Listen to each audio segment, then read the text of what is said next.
Afifah, moderator kelompok 7 dengan materi teks dan konteks dalam linguistik forensik. Ada dosen pengampunya Profesor Dr. Haja Hasna Faiza ARMH yang beranggotakan kelompok. Ada 4 orang, yaitu yang pertama saya, Afifah, yang kedua Naila Arahmi Rizky, yang ketiga ada Vina Puja Agustin, dan yang terakhir ada Resti Rahmani Nidayani. Nah, materi yang pertama saya akan menjelaskan tentang konsep dasar linguistik dengan fokus pada teks dan konteks. Nah, linguistik forensik adalah cabang ilmu linguistik yang berfokus pada analisis bahasa dan konteks hukum dan investigasi kriminal. Nah, dalam analisis ini, teks dan konteks menjadi elemen utama yang dianalisis untuk mengungkapkan bukti, mengidentifikasi pelaku, dan memberikan kejelasan dalam persidangan. Analisis linguistik forensik dapat digunakan dalam berbagai aspek hukum seperti identifikasi penulis, analisis ancaman atau kebencian, dan yang terakhir serta penyusunan profil linguistik seseorang. Nah, dengan memahami bagaimana bahasa yang digunakan dalam suatu teks dan bagaimana konteks yang mempengaruhi makna tersebut, maka para ahli menjelaskan bahwa itu tersebut dapat membantu menyelidiki dan pengambilan keputusan hukum. Nah, materi yang pertama yaitu teks dan konteks dalam linguistik forensik. Apa sih itu teks? Teks adalah merujuk pada segala bentuk komunikasi tertulis atau lisan yang menjadi bukti. Dalam kasus hukum, teks ini bisa berupa surat, ancaman, atau pemerasan, percakapan dalam rekaman suara, pesan di media sosial, ataupun di aplikasi chat. Nah, kontrak atau dokumen hukum dan kesaksian tertulis, teks dianalisis untuk melihat struktur bahasa, gaya penulisan, maupun makna dan pola komunikasi yang digunakan untuk menentukan keaslian serta menemukan informasi yang relevan dengan kasus hukum. Nah, sedangkan konteks yaitu merujuk pada situasi, latar belakang, dan faktor-faktor yang mempengaruhi komunikasi tersebut. Ini mencakup konteks sosial, budaya, dan situasional di mana teks dihasilkan, serta sangat penting karena bisa mengubah makna dari sebuah pernyataan. Dalam linguistik forensik, konteks dikaji berdasarkan beberapa aspek. Yang pertama, konteks situasional, yaitu kapan dan di mana teks digunakan. Yang kedua, konteks sosial, hubungan antara pembicara dan pendengar atau penulis dan pembaca. Yang ketiga, konteks budaya, yaitu berpengaruh norma dan kebiasaan yang mempengaruhi interpresi suatu teks. Dan yang terakhir, konteks hukum. Nah, di mana sini apakah teks terkait dengan suatu peraturan atau pelanggaran hukum. Tentang identitas penulis dalam hukum. Identitas penulis bertujuan untuk menentukan siapa yang menulis atau berbicara dalam suatu teks. Berdasarkan analisis linguistik, teknik yang digunakan meliputi yang pertama, leksikal, pemilihan kata atau kata frasa yang sering digunakan oleh seseorang. Yang kedua, analisis sintaksis atau struktur kalimat, panjang kalimat dan pola kesalahan tata bahasa. Yang ketiga, analisis morfologi atau bentuk kata, pola penggunaan akhiran atau awalan tertentu.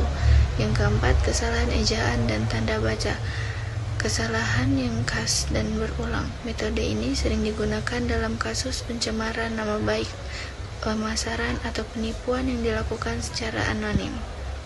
Selanjutnya, ancaman atau ujaran kebencian dalam hukum. Ujaran kebencian adalah komunikasi yang mengandung provokasi, penghinaan atau hasutan terhadap individu atau kelompok berdasarkan ras, agama, gender, warna kulit, disabilitas, orientasi seksual, atau keluarga negaraan.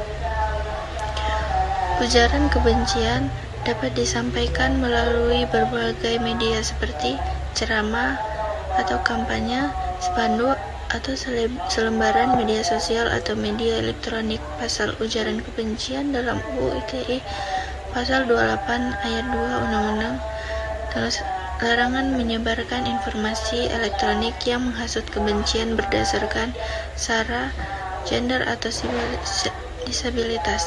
Pasal 45 ayat 2 Undang-Undang ancaman pidana penjara maksimal 6 tahun dan denda hingga 1 miliar. Assalamualaikum warahmatullahi wabarakatuh. Baiklah, saya Resti Rahmani Deyani sebagai pemateri 3 akan menyampaikan tentang penyusunan profil linguistik seseorang.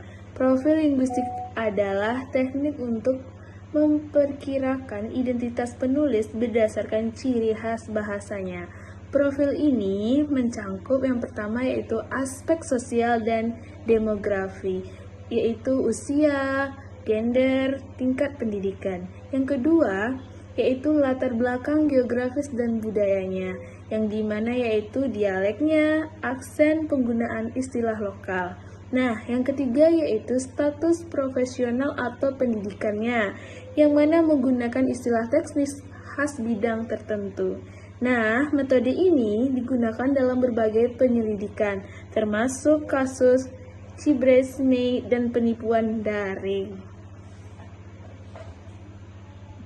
Nah, selanjutnya yaitu ada studi kasusnya. Yang pertama yaitu analisis teks profil linguistik dalam kasus pencemaran nama baik, yaitu contohnya yaitu seorang pejabat publik yaitu Budi melaporkan ke polisi bahwa ia menjadi korban pencemaran nama baik di media sosial. Sebuah akun anonim mengunggah serangkaian postingan yang menuduhnya melakukan korupsi tanpa bukti yang jelas. Postingan ini menjadi viral dan menyebabkan reputasi Budi hancur. Nah, tim ahli linguistik forensik ini diterjunkan untuk menganalisis teks unggahan tersebut dan mencari petunjuk identitas, yaitu berupa petunjuk identitas penulisnya. Analisis dilakukan dengan beberapa pendekatan. Yang pertama yaitu teks dan konteks. Nah, unggahan menggunakan istilah hukum yang mencukup spesifik.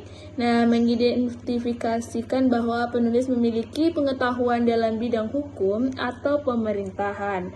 Nah, yang kedua itu dalam beberapa unggahan ditemukan penggunaan frasa yang menyerupai bahasa jurnalistik, menunjukkan kemungkinan menulis memiliki latar belakang di bidang media atau komunikasi. Nah, yang kedua itu pendekatan identifikasi penulis, yang mana tim ahli membandingkan gaya bahasa unggahan dengan tulisan yang lain yang pernah diposting di forum daring dan artikel opini anonim. Nah, ditemukan pula pola kesalahan ejaan dan penggunaan kata khas yang identik dengan seorang mantan jurnalis yang belum pernah menulis artikel tentang Budi tersebut. Nah, sekian penyampaian presentasi atau materi dari saya. Selanjutnya disampaikan oleh pemateri selanjutnya. Sekian dan terima kasih. Saya Naila Aramdisya dengan NIM 2305114757. Saya akan melanjutkan pembahasan mengenai hasil analisis yang telah ditemukan. Nah, selanjutnya itu ada analisis ujaran kebencian. Dari hasil analisis ujaran kebencian, ditemukan bahwa beberapa unggahan mengandung unsur fitnah dan ujaran kebencian yang menargetkan etnis tertentu. Hal ini jelas melanggar Undang-Undang ITE karena kata-kata yang digunakan lebih bersifat opini tanpa adanya bukti konkret. Nah, dari sini bisa disimpulkan bahwa unggahan tersebut lebih bersifat pencemaran nama baik atau mengarah kepada pencemaran nama baik daripada sebuah laporan investigatif. Nah, selanjutnya ada hasil analisis melalui penyusunan profil linguistik. Nah, di sini ditemukan bahwa pelaku ini memiliki kecenderungan menulis dengan gaya jurnalistik dan hukum. Nah, ini menunjukkan bahwa pelaku ini memiliki latar belakang atau wawasan dalam bidang hukum dan juga media, yang berarti dia memahami bagaimana menyusun narasi dengan cara tertentu. Berdasarkan analisis ini, tim penyidik menyimpulkan bahwa pelaku kemungkinan besar memiliki latar belakang di bidang tersebut dan memiliki konflik pribadi dengan korban sehingga korban ini menjadi target ujaran kebencian pelaku. Kesimpulannya, linguistik forensik memainkan peran penting dalam investigasi hukum dengan menganalisis bahasa sebagai bukti. Ketepatan dalam memahami teks dan konteks sangat krusial agar tidak terjadi kesalahan dalam penyelidikan dan proses peradilan. Dengan perkembangan teknologi dan metode analisis yang lebih canggih, linguistik forensik terus menjadi alat yang andal dalam membantu penegakan hukum. Analisis bahasa tidak hanya membantu mengungkap kejahatan, tetapi juga dapat mencegah penyebaran informasi yang tidak sesuai atau menyesatkan di masyarakat. Oleh karena itu, bidang ini akan terus berkembang dan berkontribusi dalam menjaga keadilan. Baiklah, sekian dari saya. Terima kasih.